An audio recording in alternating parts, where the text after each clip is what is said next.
Hello viewers, இன்னைக்கு நம்ம பார்க்க போறது Naruto The Guardians of the Crescent Moon Kingdom Part 5.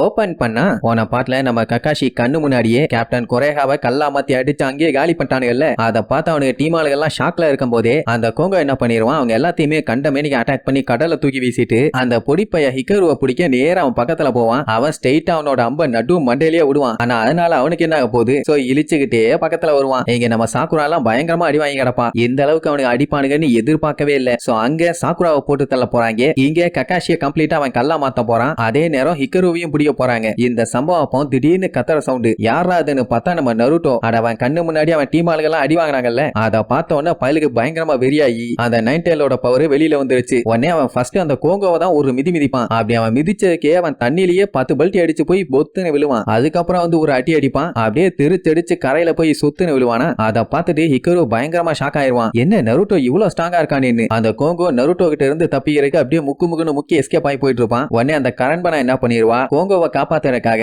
நம்ம நருட்டோவை சுத்தி பூவெல்லாம் போட்டு அப்படியே வித்த காட்டுவா. அவனும் அப்படியே சுத்தி முத்தி பாத்துக்கிட்டு இருக்கும் போது பாடியில கண்ட மேனிக்கு இங்க அங்கன்னு வெட்டி வந்துகிட்டே இருக்கும். எவ்வளவு நேரம் தான் தாங்குவான், ஒரு சொல்லிட்டுவான். அப்படியே அந்த போர்ஸுக்கே அவ பிச்சுக்கிட்டு போயிருவா. அந்த இஷிடேட் பார்த்துட்டு பயங்கரமா ஷாக் ஆயிருவான். யாரா இவன் இந்த அடி அடிக்கிறான்னு. அந்த கேப்ல கக்காஷி அவனை அட்டாக் பண்ண போவானா. அவன் ஜஸ்ட்ல எஸ்கேப் ஆயிருவான். அந்த டைம் அவனுக்கு என்ன பண்ணிடுவானுங்க, மிச்சுருவ குண்டு கட்டா கட்டி தரன்னு அங்க இருந்து இழுத்துட்டு போயிருவானுங்களா. இஷிடேட்டுக்கு நல்லா தெரிஞ்சு போச்சு, இதுக்கப்புறம் இங்க இருந்தா நமக்கு தான் ஆபத்து. ஏன்னா பொல காட்டுறானுங்க, வாங்க பேசாம எஸ்கேப் ஆயிலான்னு அடிச்சு புடிச்சு அங்க இருந்து ஓடிடுவாங்க. நல்ல வேலை நருட்டோவும் நார்மல் ஆயிட்டான். அவன் மட்டும் அவுட் ஆஃப் கண்ட்ரோலுக்கு போயிருந்தானா என்ன ஆயிருக்கும். அந்த டைம் லீய காட்டுறாங்க, வாகன அடியில அப்படியே தவுண்டு வருவான். இங்க எல்லாத்துக்குமே பயங்கரமான வருத்தம். ஏன்னா அவங்க கேப்டனை இழந்துட்டாங்க, ஹிக்கருவோட அப்பாவையும் தூக்கிட்டு போயிட்டானுங்க. அண்ட் அது மட்டும் இல்லாம அவங்களையும் தடுக்க முடியல. இங்க கக்காஷியோட கை வேற கல்லா மாதிரி இருச்சா. நல்ல வேலை நம்ம சாக்குராக்கு ட்ரீட்மெண்ட் பார்க்க தெரிஞ்ச உடனே அவனோட கையை நார்மல் ஆக்கிடுவா. அப்புறம் என்ன, அங்க ஒரே சோகமலை தான். கட் பண்ணா அந்த மிச்சுருவை ஷபடாபா கிட்ட கொண்டு போய் ஒப்படைச்சிருவானுங்க. அவன் என்ன மிச்சுரு இப்படி மாட்டிட்டியேன்னு கிண்டல் பண்ணுவான். மிச்சுரு கத்துவான், நீ பண்றது தப்புன்னு. உடனே அவன் என்ன தப்பு, இப்படித்தான் உங்க அப்பாவும் சொல்லிட்டு இருந்தாரு,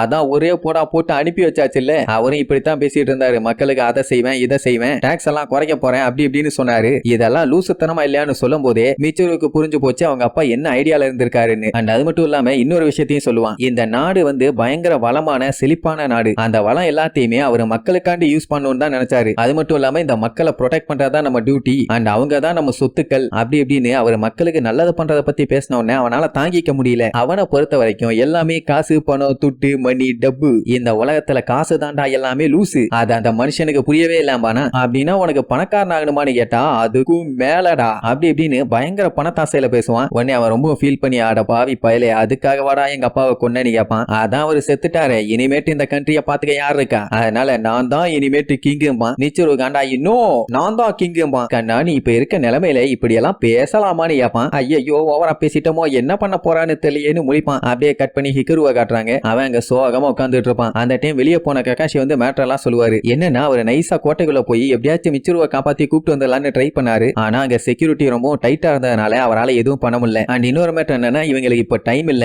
எது பண்ணாலும் சீக்கிரமா பண்ணி ஆகணும். சில சோல்ஜர்ஸ் எல்லாம் பேசாம கிவ் அப் பண்ணிடலாங்கிற மாதிரி சொல்லுவாங்க. ஆனா சில பேருக்கு அது பிடிக்கல. அட மேட்டர் என்னன்னா, இப்ப இங்க இருக்கதே கொஞ்சம் பேர் தான், அவங்க கிட்ட இருக்க ஆளுங்க எல்லாம் பயங்கர ஸ்ட்ராங்கா இருக்காங்க. எப்படியும் சண்டை போட்டு சாகதான போறோம், அப்புறம் எதுக்கு இதெல்லாம் பண்ணிட்டு பேசாம கிவ் அப் பண்ணிடலாம்னு சொல்லுவானுங்க. ஆனா மத்தவங்களுக்கு எல்லாம் என்ன பண்றதுனே தெரியல. அதுலயும் ஒரு சில பேர் என்ன சொல்லுவாங்கன்னா, பேசாம ஹிக்கருவா மட்டும் காப்பாத்தி இந்த கண்ட்ரில இருந்து வெளியே கொண்டு போயிடலாம், அவனையாச்சும் உயிரோட காப்பாத்திடலாம்ல. இத சொன்ன உடனே அவன் மாட்டேன் எனக்கு அப்பா வேணும்னு சொல்லி கதறி அழ ஆரம்பிச்சிருவான். அதை பார்த்த நம்ம நருட்டோ, இனிமேட்டு வெட்டி பேச்சு வேண்டாம், களத்துல இறங்கி எப்படியாச்சும் அவங்க அப்பாவை காப்பாத்துவோம் அப்படின்னு தைரியமா பேசினா, அப்பா வேணும்னு சொல்லி அழுதுகிட்டு இருந்த லூசு பையன், அதுக்கெல்லாம் வாய்ப்பே இல்ல, எங்க அப்பாவை காப்பாற்ற முடியாது, அவரை கண்டிப்பா கொல்ல போறாங்க, நான் என்ன பண்ணுவேன்னு சொல்லி தேம்பி அழ ஆரம்பிச்சிருவான். உடனே நருட்டோ போய் அவன் சட்டையோட புடிச்சு தூக்கி, மறுபடியும் பழைய மாதிரியே ஆயிட்டியா, கிவ் அப் பண்ண போறியான்னு கேட்பான். அவனுக்கு என்ன சொல்றதுனே தெரியல. ஆக்சுவலா நருட்டோ அவன் மேல நிறைய நம்பிக்கை வச்சிருந்தான். ஏன்னா வரும்போது நிறைய விஷயத்த ஹிக்கரு சூப்பராவே ஹேண்டில் பண்ணான். அப்படி இருக்கும்போது இப்போ அவங்க அப்பாவை கடத்திட்டு போயிருக்காங்க. உன்னோட தைரியம் எங்க போச்சு, நம்ம பண்ண பிராமிஸ் என்னாச்சு, எல்லாத்தையுமே மறந்துட்டியா,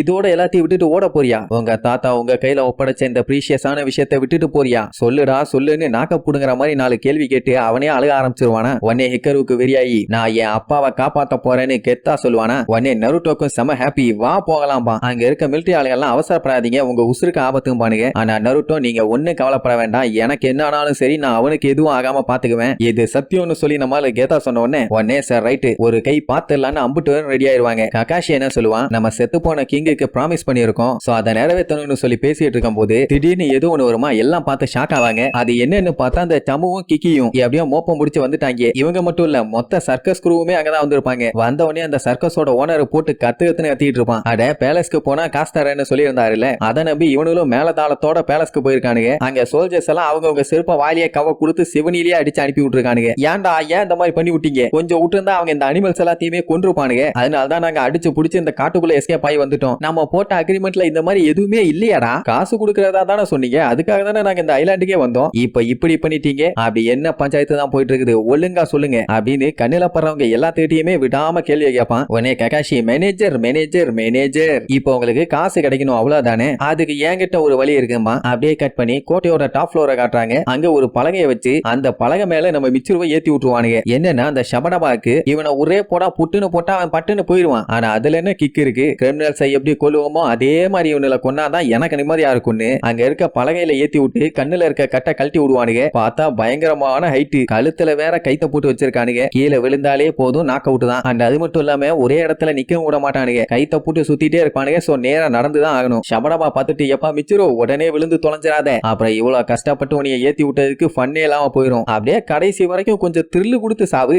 அப்பதானே நல்லா இருக்கும்னு சொல்லுவான். அவனுக்கு என்ன பண்றதுனே தெரியல, அப்படியே மெதுவா நடந்து போவானா. அந்த பலகை வேற அவன் வெயிட்டுக்கு பயங்கரமா வளையும். இன்னும் ஒரு ஸ்டெப் தான் எடுத்து வைப்பான், அது பட்டுன்னு உடைய ஆரம்பிச்சிடும். அதுக்கு பயந்தவன் என்ன பண்ணிடுவான், படபடன்னு ஓடி ஒட்டுக்கு போய் நின்றுவான். ஷபடபாவும் ஆர்வமா பாப்பான், விழுந்துருவான் விழுந்துருவான் விழுந்துருவான்னு. ஆனா விழல. இங்க மிச்சுருக்கு அடிவயிறெல்லாம் பயங்கரமா கலக்கும். அப்படியே கீழே இவ்வளவு உயரத்தை பார்த்துட்டு ஸ்ட்ரெயிட்டா பாப்பாரு. பார்த்தா அப்பந்தான் அவருக்கு அவர் கண்ட்ரியோட அழகான வளங்கள்லாம் கண்ணுக்கு தெரியும். அந்த இடத்துல இருந்து அந்த மொத்த சிட்டியும் பார்க்கும்போது அவ்வளவு அருமையா இருக்குது. அது மட்டும் இல்லாம அவரோட அப்பா அவருக்கு சொன்ன விஷயமும் அப்பதான் புரிய வருது. மக்களோட சிரிப்பு, சந்தோஷம், பீஸ், கைண்ட்னஸ்ன்னு எல்லாமே நம்ம கண்ட்ரிக்கு வேணும், அதுக்காக தான் நான் பாடுபட்டேன்னு சொன்னாருல்ல, அது எல்லாமே இப்பதான் அவன் மரமட்டைக்கு ஏறுது. உடனே அவங்க அப்பாவை நினைச்சு ரொம்ப ஃபீல் பண்ணி அழ ஆரம்பிச்சிருவானா. என்னடா இவன் விழுந்து சாக மாட்டான் போலன்னு சொல்லிட்டு ஷபடபாவும் அப்படியே பேன்னு பாத்துட்டு இருப்பான். அப்படியே கட் பண்ணா அன்னைக்கு நைட் ஆகுது. இந்த சர்க்கஸ் கூட்டம் இருக்குல்ல, அவங்க அப்படியே ஜாலியா வாச்சுக்கிட்டு நேரா கோட்டையை நோக்கி வந்துட்டு இருக்காங்க. சரி மிச்சுருக்கு என்னாச்சு, கீழே விழுந்து செத்துட்டாரான்னு பார்த்தா அதான் இல்ல, மனுஷன் நிக்கிறான் நிக்கிறான் நிக்கிறான், கடைசி வரைக்கும் கீழே விழாம அப்படியே நின்னுட்டு இருக்கான். அந்த ஷபடபாவும் அவன் சாகிறத நான் பார்க்காம போமாட்டேன்னு உட்கார்ந்த இடத்த விட்டு ஒண்ணுக்கு போக கூட அசையல, அவ்வளவு வீழ்த்தனமா அவன் சாவுக்காண்டி வெயிட் பண்ணிட்டு இருக்கான். இங்க சர்க்கஸ் ஆளுகெல்லாம் வந்த உடனே செக்யூரிட்டி கார்ட்ஸ் விரட்டி விடுவாங்களா. ககாஷி என்ன பண்ணுவான், நாங்க பர்ஃபார்மன்ஸ் காண்டி வந்திருக்கோம்னு அழகா பேசிக்கிட்டே அவனோட ஷெரிங்கன் கண்ணை யூஸ் பண்ணிடுவான். அப்புறம்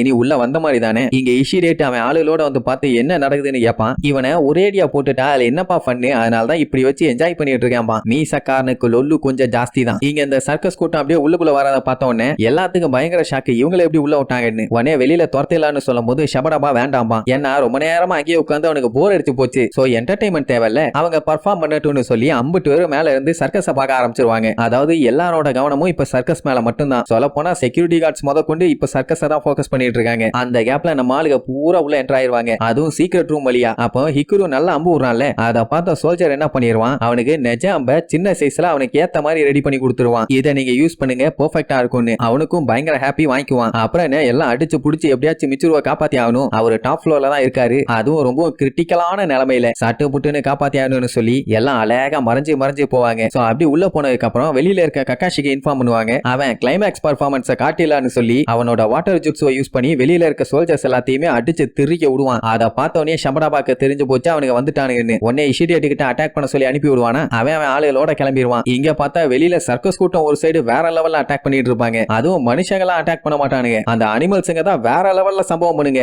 எந்த சோல்ஜர்ஸாலையும் எதுவும் பண்ண முடியல. சரி ரைட், இப்ப எல்லாரோட கான்சன்ட்ரேஷனும் வெளியில தானே இருக்கும். ககாஷி சிக்னல் கொடுத்தோனே கிளம்பிடலான்னு சொல்லி இங்க வெயிட்டிங்ல இருப்பாங்க. அந்த டைம் ஹிக்குரு பயங்கரமா நடுங்கிட்டு இருப்பான். உடனே நருட்டோ, ஏன் ஹிக்குரு ஏன் பயந்துகிட்டு இருக்க, என் மேல நம்பிக்கை இல்லையா, நான் சத்தியம் பண்றேன் நான் உன்னை பாத்துக்கிறேன், உனக்கு ஒண்ணு ஆகாதுன்னு உடனே கூட நம்ம ஆளுகளும் நாங்களும் சத்தியம் பண்றேன்னு சொல்லி ஒண்ணு சேர்ந்துக்குவாங்க. உடனே அப்பதான் அவனுக்கு நம்பிக்கையே வரும். இப்ப என்னன்னா இவங்க டாப் ஃப்ளோருக்கு போகணும், அங்க கண்டிப்பா கொஞ்சம் சோல்ஜர்ஸ் இருப்பானுங்க, ஏன்னா அங்கதான் சிம்மாசனம் இருக்குது. சோ கேர்ஃபுல்லா போகணும்னு சொல்லி எல்லாம் அடிச்சு புடிச்சு வேகமா மேல போறதோட இந்த பாட்டுக்கு எண்டு காடு போட்டு முடிக்கிறாங்க.